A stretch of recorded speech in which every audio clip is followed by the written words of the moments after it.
Oke, baik. Bismillah. Assalamualaikum warahmatullahi wabarakatuh. Selamat berjumpa bersama Henry Majid. Selamat datang Bang di konten Henry Majid Channel. Terima kasih, Jid. Siap. Ini sebelumnya saya mau sekedar canda di muka dulu terlebih awal. Saya kenalkan Abang di pemirsa Henry Majid. Abang namanya Hairudin Buton. Hairudin Buton. Hairudin Buton. Lengkapnya SOSI. SOSI. Di bawah dulu Bang ya? Di bawah. Pernah menjadi aktivis kenamaan juga di masanya Bang? Ya kenamaan perspektif. Kenamaan perspektif. Artinya kalau untuk lingkungan kita ya karena kan itu masanya. Tapi kan saat ini sudah bergeser. Setiap orang ada masanya, setiap masa ada orang. Tapi pada saat itu Abang masih sebagai orang inilah. Hobinya memang di jalanan. Iya, di jalanan. Sering main-main, sering demonstrasi. Sama lah. Ya, kira-kira saya samalah dengan Henry. Yang membedakan itu zaman. Iya. Di zaman kita itu media tidak seterbuka hari ini. Di zaman Henry itu terbuka. Sehingga ruang tarungnya itu bisa di jalanan, kemudian bisa di blow up melalui media dan pesannya bisa lebih terbawa. Pak. Kalau sekarang beda ruang tarungnya. Kalau dulu kita butuh banyak aksi jalanan untuk menarik opini. Kalau sekarang cukup dengan ruang yang seperti Henry lakukan itu publik bisa lebih banyak tahu. Oke, tapi saya mau ini Bang. Saya mau kita dalam pembahasan kita kali ini saya ingin karena banyak sekali teman-teman Binongko, senior dari Binongko, orang tua dari Binongko yang menitip pesan dan bahkan dari pulang Runduma itu minta di mana kapan ada orang Binongko yang bersuara di konten Henry Majid. Nah sekarang karena Abang adalah sebagai salah satu anggota DPR yang ada di kabupaten kita, ingin saya sampaikan perihal saya mau pertama ke pembahasan mengenai kabupaten dulu ini. Oke, silakan. Saya dengar konon kabarnya Binongko itu adalah salah satu kecamatan yang banjir janji, bukan hanya janji, tapi banjir janji, Bang. Ya. Bukannya satu, banyak janji yang dilontarkan oleh bupati kita yang terpilih kemarin dengan janji-janji. Sekarang sejauh mana Abang mengamati itu akan terrealisasi atau malah tidak sama sekali? Jadi begini, kenapa di Binongko itu terlalu banyak janji? Karena memang banyak politisi memaknai Binongko sebagai lumbung suara. Lumbung suara. Karena masyarakatnya masyarakat yang sangat sopan, mudah menerima tamu, mudah menerima informasi. Tetapi tanda petik soal banyak banjir janji tadi. Kalau ini janji yang mana dulu? Ini kan banyak janji.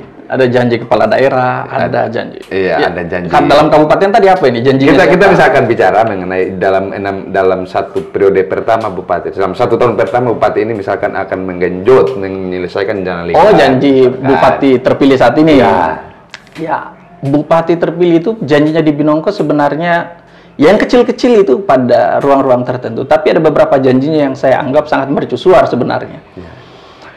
Yang pertama soal listrik yang akan menyala 24 jam. Ya. Dan itu terdokumentasi dan baik. Ya. Yang kedua sangat ditunggu. Karena terus terang masyarakat Binongko listrik ini luar biasa menjadi sarana perjuangan yang sudah panjang sejak Wakatobi Mekar. Kedua, jalan akan di aspal. Aspalnya pun hot mix. Itu dua janji yang paling besar yang diantara sekian banyak janji lain yang banyak di Binongko. Karena dilihat masyarakat Binongko secara ekonomi kurang mapan, muncullah janji soal tambahan 10.000 tenaga KPM PKH baru. Karena dilihat masyarakat Binongko itu punya kebutuhan lapangan pekerjaan yang besar, maka dijanjikan dengan program penambahan lapangan pekerjaan. Iya. Jadi yang mana kita bahas? Yang paling besar dulu. Iya. Sejak dilantik sampai hari ini, maka kepemimpinan itu diukur itu sejak APBD perubahan sampai masuk di 2022. Iya. Di 2022 kita ukur janji komitmennya itu. Kan dalam bahasanya begini. Iya. Saya 1 tahun itu sudah lingkar, hanya butuh anggaran sekitar 50 miliar. Itu ucapan Bapak? Iya, saya hanya butuh 50 miliar dan akan diaspal. Kalau saya jadi masyarakat Binongko itu menggairahkan sekali. Iya. Karena ini janji yang tidak bisa kita nafikan, ini sangat menggiurkan. Iya. melihat arah pembangunan saat itu yang oleh masyarakat mungkin dinilai tidak terlalu se-ekstrim itu menjanjikan.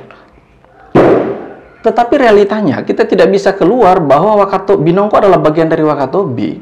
Mengarahkan pembangunan itu tidak bisa serta-merta seperti itu. Faktanya di 2022 ini APBD Kabupaten Wakatobi untuk jalan totalnya itu hanya sekitar 30 miliaran.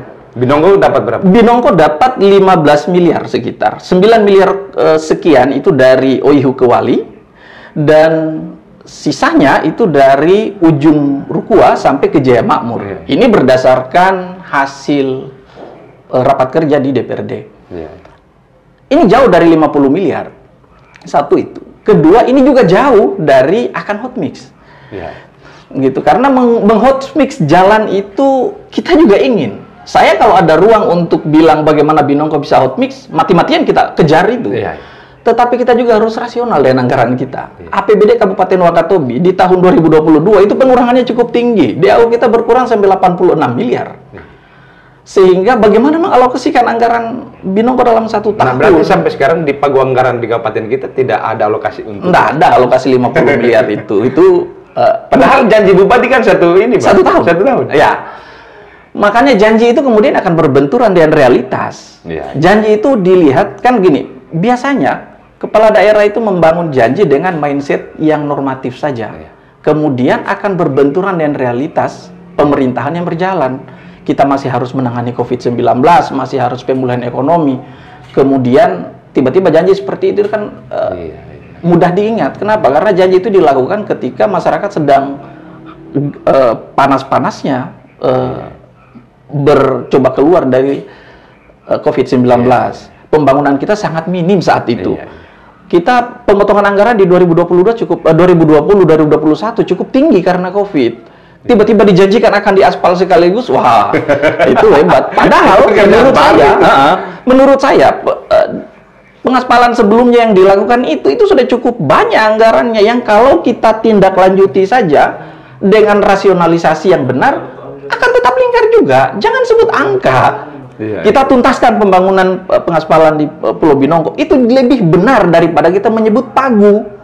Menyebut 50 miliar itu, menyebut 1 tahun itu. Tapi kan dalam perjalanannya Bupati ini kan semakin menganggap bahwa menganggarkan uang 50 miliar untuk uang jalan lingkar itu kan sangat mudah. Dan faktanya tidak mudah. Uang itu bukan uang gelondongan yang setiap tahun datang di kubik lalu dibawa di Wakatobi kemudian kita bagi-bagi ini untuk jalan ini. Enggak begitu. Nah, berarti Bang dalam hal ini jalan, belum kita bicara listrik ini. Belum. Jalan tahun ini ada sekitar 15 miliar. Itu pun kita masih harus menghadapi masalah. Binongko selama ini kenapa pengaspalannya tidak masif? Itu karena kita berkendala di batu. Sirtu yang hari ini kemudian didapatkan solusinya diambil di Bukit Lahando di Haka. Permasalahannya sekarang kita punya persoalan galian C yang cukup masif di Wakatobi. Terus kalau kita mau mengaspal, kita mau ambil batu dari mana? Kalau kita mau ambil 15 batunya dari mana? Kan kita juga harus perlu selesaikan itu persoalan itu. Jadi tidak mudah itu menyelesaikan kasus di Wakatobi itu, tidak bisa asal kita ini begini, enggak. Kita mau aspal, oke, tapi kita juga harus selesaikan batunya ambil dari mana, karena yang mengelola itu juga harus punya izin galian C untuk bisa diaspal. Jadi uangnya ada 15 miliar sekarang, bagaimana itu dia jalan? Kita juga butuh kerja keras untuk mencari solusi. Adakah kemungkinan Pak Bupati ini akan memaksa 15 miliar ini untuk, ini kan jangan sampai ditunggui masyarakat Binongko ini bahwa harus dalam 1 tahun berjalan kepemimpinan ini harus ada satu program yang ada di Binongko misalkan. Nah, kalau ini kita hitung kotor misalkan dengan anggaran 15 miliar terus dipaksa harus diaspal Binongko dengan galian C yang agak terbatas, kira-kira dapat berapa kilo itu? Kalau dengan galian C, kalau menurut ini menurut rapat kerja kita terakhir itu dapatnya sekitar 6 kiloan lah, karena itu dari dari ujung Rukua itu sampai di Jaya Makmur. Setelah itu yang ekstrim itu adalah jalan potong itu tadi, karena dia memang harus membongkar jalan. asumsi saya sih tidak akan sampai itu kalau memang kita harus meningkatkan satuan harganya, karena tidak bisa kita menggunakan standar harga yang saat ini. Sedangkan yang saat ini saja alokasi satuan harga di Binongko itu sangat berbeda dengan Kalidupa, Tomia, dan Wongiwangi. Karena di Binongko medannya itu sangat berbeda. Alokasi anggaran yang digunakan di Binongko 1-2 miliar itu ruas panjang volumenya itu berbeda dengan 1-2 miliar di Kalidupa dan Tomia. Maka jalan lingkar di Binongko itu hal yang agak sedikit mustahil, Bang. Tidak mustahil sebenarnya. Tetapi untuk direalisasikan pada 2022 sudah pasti tidak. Terkendala biaya anggaran misalnya. Anggaran dan kemudian regulasi yang harus final. Nah, saya ke listrik, Bang. Karena saya dari Wanci, dari Wongiwangi, tidak ada lain yang saya baca dari pulau, dari kecamatan Binongko ini selain lampu dan juga listrik. Ini. Nah, Abang bagaimana melihat itu? Jadi begini, listrik itu perjalanannya panjang. Sejak Pak Hugua, kemudian dan alternatif yang sudah luar biasa banyak membantu listrik dan lain sebagainya, muncul di zaman Haji Arhawi juga dengan komitmen listrik yang pada akhirnya juga berkendala di banyak mekanisme. Sampai di zaman Arhawi itu sempat sampai ada bantuan unit yang diberikan ke PLN, kemudian ada pemasangan listrik gratis demi memenuhi kuota, yang kemudian beberapa tahun sejak dilantik dia kemudian berkomunikasi dengan PLN untuk mencari solusinya itu adalah PLTU, yang setahu saya langkah terakhirnya itu adalah sudah pada penentuan di mana titiknya dan kemudian berakhir gitu. Berakhir, kepemimpinannya bergeser ke Pak Haliana dengan komitmen bahwa listrik juga akan selesai dalam waktu yang cepat. Apa solusinya? Solusi yang dia tawarkan itu bukan tindak lanjut dari yang pernah dilakukan Haji Arhawi, menindaklanjuti jalan lokasi tadi. Tapi dia baru lagi tender ulang lagi. Bukan tender ulang, dia berpikir tentang solusi listrik itu di Binongko kita mensubsidi BBM. Jadi alokasi anggarannya itu kalau saya tidak salah di APBD kita itu sekitar 4,5 miliar. Itu tinggi. Karena akan disubsidi BBM. Persoalannya adalah itu tidak dibenarkan kalau kita tiba-tiba mau subsidi. Gitu. Kita subsidi apanya? Kalau dibenarkan dalam artian benturan dengan undang-undang akan sangat berbenturan dan pengawasannya akan sangat sulit. Awalnya kan niatnya malah kita akan hibah. Ada pihak ketiga yang datang. Iya, akan dihibahkan untuk kemudian itu dibawa ke Binongko. Hibahnya bahan bakar. Masalahnya mekanisme hibah bahan bakar itu tidak ada. Bagaimana kita melakukan itu? Sehingga kita setuju. Kalau saya, ketika ada isu soal jalan, saya punya banyak dokumentasi. DPR itu kita ngotot, tidak ada diskusi apapun kalau soal lampu dan jalan di Binongko. Ketika ditawarkan berapa pemerintah mau untuk menuntaskan jalan lampu di Binongko, permintaannya adalah 4 miliar lebih, maka saat itu juga kita setuju 4 miliar lebih. Tidak ada perdebatan soal itu. Artinya untuk kemaslahatan seluruh masyarakat. Oh iya, itu harus. Dan kita anggap itu niat baik. Tetapi niat baik saja itu tidak cukup. Niat baik itu harus dilakukan dengan cara yang baik dan dengan mekanisme yang benar. Persoalannya sampai hari ini kenapa tidak juga dilakukan? Kita mau bikin bagaimana? Saya kasih contoh. Kalau oke lah kita hibah 4 miliar lebih dan kemudian kita hibahnya ke siapa ini? Ke PLN. Bisakah daerah menghibah BUMN? Satu. Itu pikiran Pak Bupati dulu. Enggak, ini yang menjadi kendala kan saat ini. Kenapa sampai tidak tuntas? Beberapa pertanyaan itu harus tuntas. Satu itu. Kalau kenapa dia lakukan itu, mungkin pemikirannya ada. Saya tidak mengerti sejauh mana Bapak Kepala Daerah punya pemikiran bahwa itu bisa. Saya belum baca regulasinya. Bahwa daerah bisa mensubsidi pemerintahan yang lebih besar. Satu itu. Bisakah itu? Kedua, kita akan subsidi minyak. Yang tangani minyaknya ini siapa?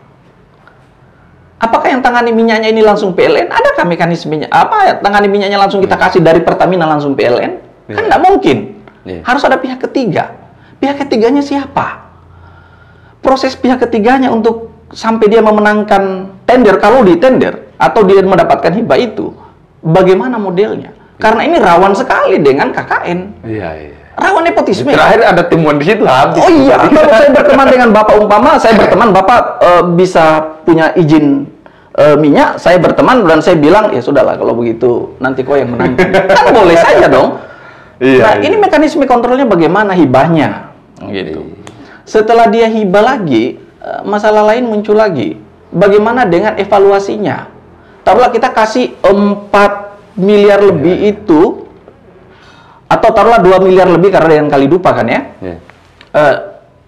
Total itu anggaran yang kita kasih itu dipakai. Oke. Kalau mati lampu bagaimana?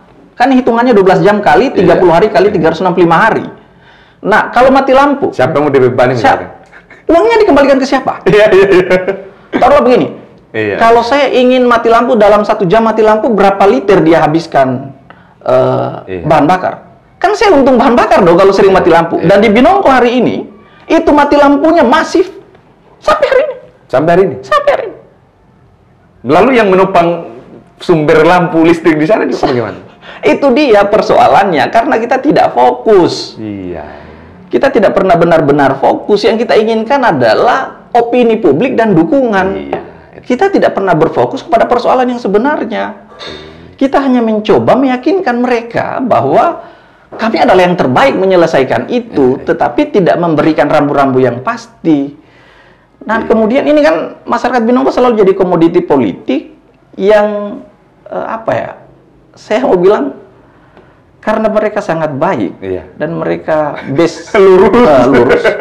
Selalunya mereka selalu ditawarkan hal ideal tanpa menjelaskan mekanisme yang akan dihadapi oleh mereka. Kayak kita di Binongko kalau tiba-tiba ada bahasa, saya mundur ke tadi, kalau ada bahasa, oh kita akan tambah tenaga PKH sekian banyak. Langsung percaya tiba-tiba. Percaya. Orang lupa bahwa kalau PKH kita tambah 10.000, jatuh status Wakatobi. Iya dong. Semakin banyak orang miskin ya. Itu status kita mengumumkan kepada publik bahwa Wakatobi orang miskinnya banyak. Seharusnya kita berpikir untuk mentabulasi berapa jumlah tenaga kerja, tenaga produktif kita yang tidak punya pekerjaan hari ini, kemudian kita carikan ruang untuk itu. Yang dalam bahasa RPJMD Bupati Wakatobi adalah One Island One School. Ketika saya bilang One Island One School, Majid apa yang ada di pikirannya? Tidak ada, blank kan? Tidak ada. Nah, bagaimana bisa kita mendorong sebuah program yang tidak satu otak antara pemerintah dengan masyarakat? Lalu kontrolnya di mana kalau masyarakat tidak tahu apa-apa? Gitu. Nah, ini dia sampai hari ini kita masih terus berputar-putar di situ. Kita tidak pernah benar-benar menyelesaikan persoalan. Yang kita lakukan ini hanya apa? Berpolitik, bertarung, melakukan balas dendam politik, mencari program yang penting beda dengan yang sebelumnya, kemudian bikin lagi, akan begitu terus. Tapi ngomong-ngomong soal program, Bang. Jadi untuk yang sekarang di Wangi-Wangi, Bang, ada namanya udang faname dan juga bawang. Nah, katakan kalau kita melihat pada perspektif keadilannya, Bang, di Wangi-Wangi misalkan sudah ada bawang sama udang. Nah, kalau misalkan di Binongko itu bisa tidak udang dan juga dalam waktu yang sama bawang bisa hidup di sana? Saya dulu. Udang faname ini cukup panjang diskusinya. Karena visi Wakatobi sebagai daerah konservasi maritim yang sentosa. Ada kata konservasi dipetik di situ. Bagaimana bisa kita menyebut kata konservasi dan mendatangkan udang faname? Udang faname itu bukan yang harus dikonservasi. Itu program, itu baru di sini. Kalau kita mau konservasi lobster, kita konservasi karang, kita konservasi laut, iya. Udang. Nah, ketika kita benturan dia dari sejak di alam pikiran bagaimana? Sejak embrio sebenarnya itu sudah keliru. Tetapi karena ini adalah visi dan niatnya baik, ketika ditawarkan ke DPR, kita evaluasi dan itu dilakukan uji coba loh ya, bahwa tahun ini itu uji coba. Apakah akan berhasil atau tidak? Anggarannya itu cukup besar, 200 jutaan lebih. Nah, 200 jutaan lebih dan kemudian hasilnya kemarin berapa banyak? Jangan bilang loh hasilnya itu sekian puluh juta karena yang beli itu kadis-kadis. Orang-orang pejabat, oh iya kalau saya pejabat, saya beli di depan atasan saya pasti banyak, 1 kilo saya bisa beli 500.000. Tapi apakah masyarakat pernah makan itu? Kan gitu. Sekarang kalau oke lah udang faname itu akan berhasil di sini, limbahnya bagaimana? Sudah ada amdalnya enggak? Karena udang faname itu bukan lahir alamnya begitu saja. Ada limbah yang harus diperhatikan. Amdalnya sudah ada atau belum? Sebelum kita besarkan.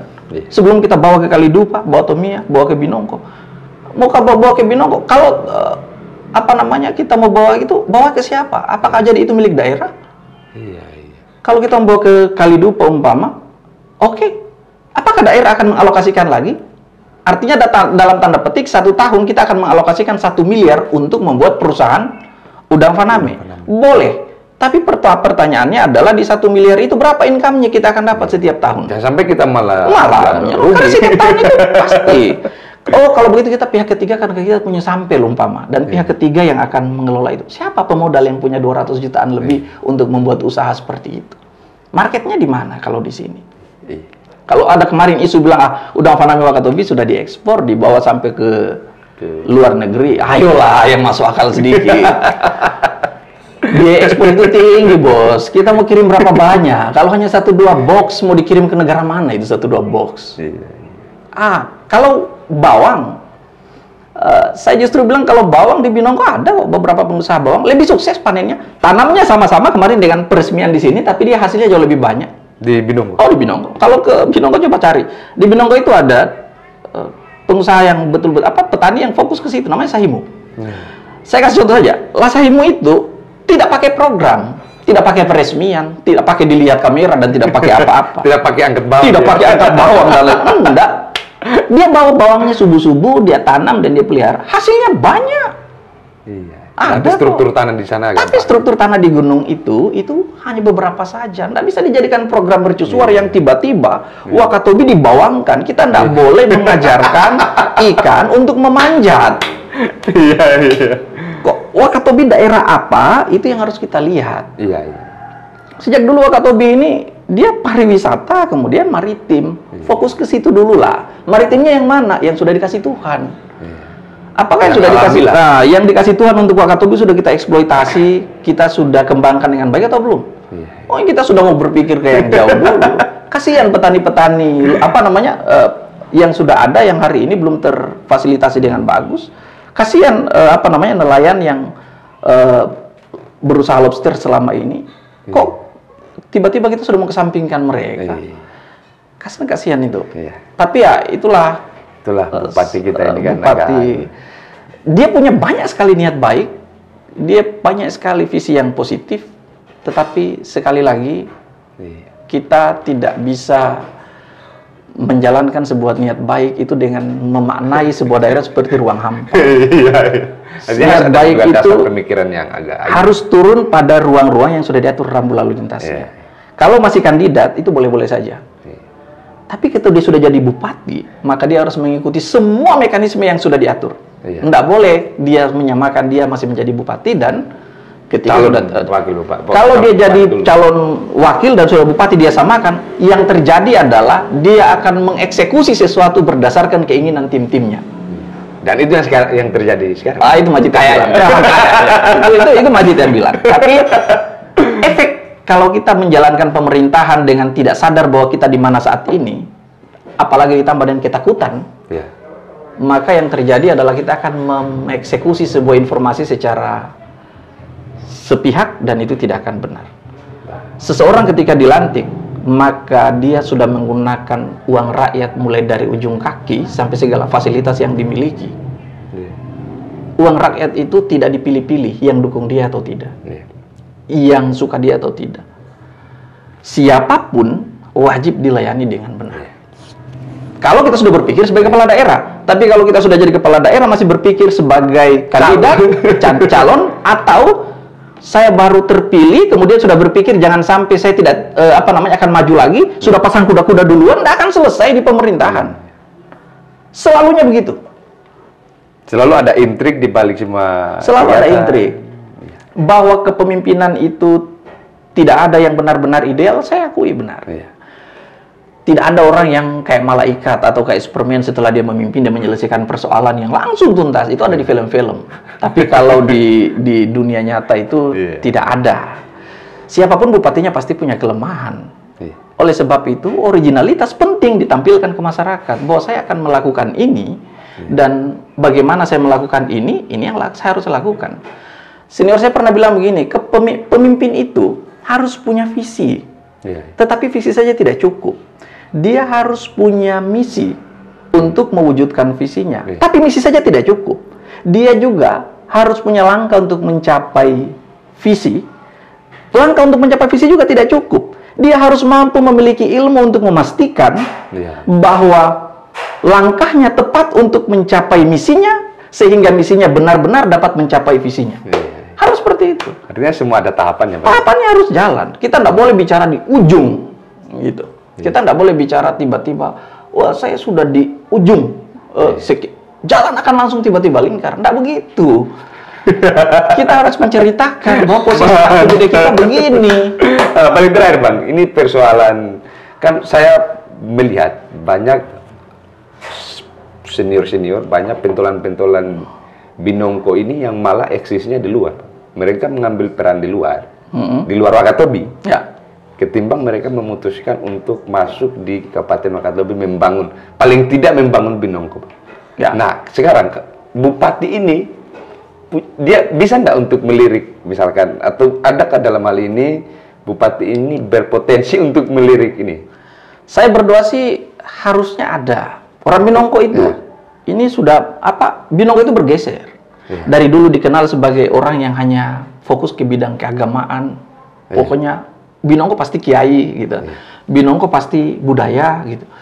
Binongko sudah bergeser. Binongko punya banyak sarjana, punya banyak magister. Binongko punya orang-orang cerdas. Punya orang kaya juga banyak. Punya orang kaya juga. Tapi orang cerdas Binongko itu benar ya bahwa banyak yang tidak ada di daerah. Saya tidak mengerti apa yang menjadi instrumennya, tetapi ini menjadi PR kita semua, termasuk ya kepala daerah, bagaimana menciptakan ruang untuk mereka mau datang. Orang Binongko, kalau bilang orang Binongko cerdas, banyak. Kita punya di Binongko, di Popali itu ada Kadarisman. Kadarisman itu sampai nasional kekaderannya. Kemudian ada Malik Ibrahim. Malik Ibrahim, siapa ragukan dia? Gitu kan? Kita juga punya Ari Susanto. Kita punya banyak lah orang-orang Binongko yang punya kapasitas sebenarnya. Tapi non berdaya di sini. Tidak terberdaya di sini. Apakah itu memang karena kehendaknya atau dia tidak melihat ini ada ruang di sini sehingga mereka ilmunya harus dipakai dulu di luar? Karena Binongko itu tidak semudah yang dilihat. Di Binongko orang menyajikan isu, sortirnya sangat kecil. Bagaimana isu ini benar atau tidak, ini rasional atau tidak, ketika dibilang orang langsung percaya saja. Saking lurusnya orang-orang seperti itu. Dan untuk merubah mindset masyarakat kita bahwa zaman ini berubah, itu butuh kerja keras, dan seluruh teman-teman yang punya pendidikan akademik yang bagus itu harus bahu-membahu untuk menceritakan bahwa kita sudah berubah loh, gitu. Zaman sudah maju. Kita tidak bisa hanya mundur saja dan kemudian berdiri di titik ini. Binongko harus berkompetisi dengan Wangi-Wangi, dengan Kalidupa, dengan Tomia. Dan saya ingin bilang bahwa orang Binongko mampu untuk begini. Persoalannya adalah kepercayaan dirinya itu diamputasi oleh kekecewaan terhadap banyaknya janji tadi. Ini masalah.